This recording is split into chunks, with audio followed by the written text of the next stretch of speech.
आप देख रहे हैं आपका अपना टीवी चैनल आरजे रमझाझर।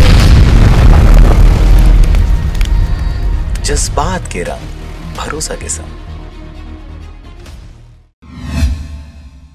खबर है मुंगेली जिले का, जहां पर अनिल बिल्डकॉन द्वारा अवैध रूप से मुरुम उत्खनन तथा गांव में डामर प्लांट लगाए जाने के विरोध में युवा कांग्रेस ने कलेक्टर को ज्ञापन सौंपा तथा 7 दिवस के भीतर कंपनी पर कार्रवाई न होने पर उग्र आंदोलन की चेतावनी भी दी। युवा कांग्रेस के जिला अध्यक्ष राजेश सिदैया ने बताया कि ग्राम पंचायत कुरान कापा के आश्रित ग्राम तराई गाँव में अनिल बिल्डकॉन द्वारा सड़क निर्माण के नाम पर जमकर मुरुम की अवैध उत्खनन की जा रही है। यही नहीं, बिल्डकॉन द्वारा बिना शासकीय अनुमति के ग्राम में ही डाबर प्लांट लगा दिया गया है।